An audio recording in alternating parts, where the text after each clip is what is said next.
What is up, Janksters? It's your boy Graham, also known as HamHawks42 on the internet. And today I want to talk about a card that is going to be coming out in Wilds of Eldraine that I think might be one of the strongest cards we've seen in the entire set, which is saying something. So this particular trip to Eldraine, by and large, is probably not going to be quite as strong as the first trip of Eldraine, but to be honest though, Throne of Eldraine was just so cracked and busted that I don't think any set that they came out with following that up would be quite as powerful. They learned their lesson, I think. That said, this particular set has a handful of cards that have the potential to be absolutely insane based on what we've seen thus far. As of right now, I haven't seen the whole set yet, but we're getting close to that being fully recognized, which I'm very excited about. But today I want to talk about Spiteful Hexmage. This card is going to be entering Standard at a time when Black doesn't have an amazing one-drop. Right now we're seeing a lot of Evolved Sleeper out on the ladder simply because it's the best option. You know, it's the Black one-drop that kind of levels up. And it's not bad, don't get me wrong, it's certainly not a bad card by any means. But I have a feeling this one could replace it in a lot of those lists. Spiteful Hexmage is a 3/2 human warlock for 1 black. And it says, when Spiteful Hexmage enters the battlefield, create a curse roll token attached to target creature you control. So when it enters, it curses one of your creatures. Okay, well, what does that mean? Well, the curse roll token is an aura that you control, and in this case, it is coming down on one of your creatures. And it's an enchant creature. Enchanted creature has base power and toughness 1/1. So what you're doing, if it's turn 1 and you have no other permanents on the battlefield, or no other creatures, you play Spiteful Hexmage and it curses itself immediately, at which time you have an enchanted 1/1 that you spent 1 mana on. And that's it, that's all you got. So, okay, fine. So why do I think this is particularly good? Well, a 1/1 for 1, obviously, with no other effects, is not particularly powerful at all. However, you can combine this with a lot of other cards to create some very powerful effects. Now, in older formats, you obviously have cards like Ornithopter that cost 0, or Phyrexian Walker that they literally cost 0 to put into play. So you put them into play first. Spiteful Hexmage enters, curses that thing. In the case of Ornithopter, you turn the Ornithopter from an 0/2 with flying into a 1/1 with flying. I mean, you're actually giving it power. So yeah, it's cursed, but at the end of the day, you're actually changing its stats in a way that is generally preferable, and it retains flying. So that actually sounds pretty fantastic. Obviously, we don't have Ornithopter in Standard, though, so we're going to be a little creative. Oh, and if you can set that lineup, not only do you buff your Ornithopter, but it leaves Spiteful Hexmage as a 3/2 for 1. So you have a 3-power 1-drop that is chilling on the board, locked and loaded, ready to go. That is very impressive, honestly. It's really good. Anyway, but let's say you don't have anything else that you can attach it to. Let's assume we're in Standard, we don't have any 0 drops, or it's still early in the game, we don't have another creature down. Okay, cool, whatever. Spiteful Hexmage enters, the roll shows up, attaches to the Hexmage itself. We're now sitting on a 1/1. Well, there are cards with the new mechanic Bargain. And in order to bargain something, you have to sacrifice an artifact, token, or enchantment. Now, that roll token, that curse, is in fact a token aura that is, you know, that is enchanting your creature. So as a result, you can use it to satisfy bargain effects. I want to call out one particular card that I think is going to be genuinely busted with this and could bring green back into the story when it comes to aggressive strategies in conjunction with this. And that is Brave the Wilds.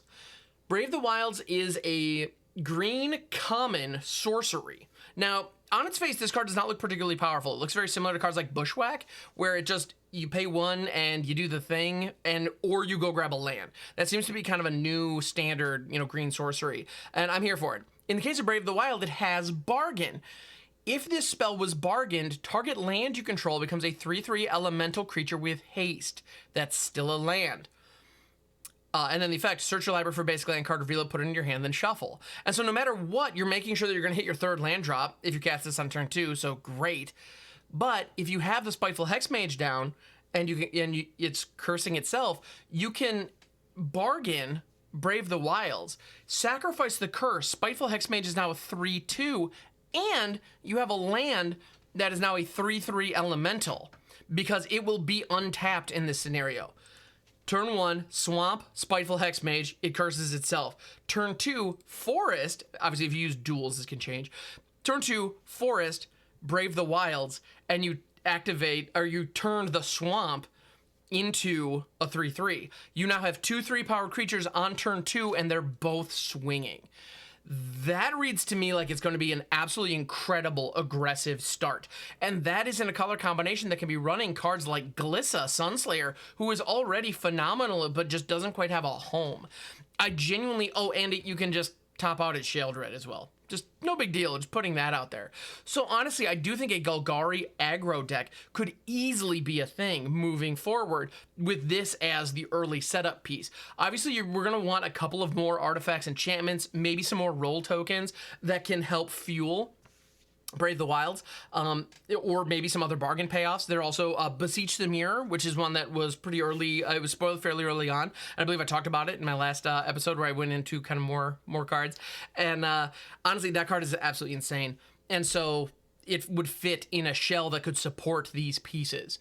So honestly, I do think we're onto something here. Additionally, with the rolls, it is valuable to know that a creature can only have one roll at a time. So if they are already enchanted with one of these auras, say we have the Cursed Hexmage down, and then we have another effect that, say, gives it the Wicked roll that allows us to equip our Hexmage with Wicked, or enchant our Hexmage with Wicked.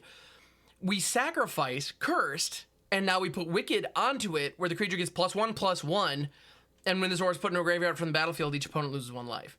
And so if we can change the roll that is on the Hexmage, all of a sudden, that accomplishes the need of getting the curse out of there, and we can really unlock those stats, which is really what we're after with that card.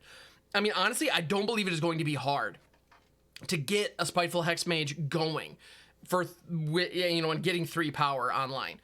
The card is interesting in that it kind of checks itself, but I do genuinely believe this is going to be incredibly powerful. Additionally, in formats where you have, say, I don't know, orc armies that have base power and toughness 0/0, giving them a curse is actually a blessing, because all you are doing is taking their base stats and bumping them up by 1. Casting out a Spiteful Hexmage after you have cast an Orcish Bowmasters, obviously in older formats where that's legal, all of a sudden you get a boon here. There are also other cards that are even legal in Standard right now, such as Iron Apprentice, whose base stats are a 0/0, but it comes into play with a 1/1 counter. A curse on that increases its stats. It is literally, like, there's no downside for doing something like that. So honestly, I believe this card is going to see a lot of play. And also, because it's producing a lot of power on the board for a very minimal mana investment, I'm willing to say it, I wouldn't be surprised if this sees play in older formats as well. We're talking Modern. I don't know Legacy and Vintage personally, but this smacks to me of one that, brewers in those formats are probably looking at this and wondering, maybe, because it only costs 1. That's the thing. In those formats, they're super fast. And the reality is this card is super fast. So I think, and it gives you material that you can be sacrificing and whatnot. Honestly, I think this card is nothing short of fantastic. And I know I'm going to be setting out to break it. I do genuinely believe the Spiteful Hexmage Brave the Wilds combo is going to see play. I know it's going to see some play day 1 because I'm going to be jamming it. I don't know if anybody else is. And by the way, you can see me jam that over during the early access event on Twitch. Twitch.tv/hamhawks42. It is coming up on August 31st, and I am going to be jamming so much of that event. And I'm going to be doing all of the brews. So that is coming up, and I'm looking forward to seeing you there. I believe it's the 31st. Yeah, 31st, the Thursday, going into the September 1st. Definitely check it out. I'm looking forward to it, and I hope to see you out there. Thank you so much, and I'll catch you on the next one.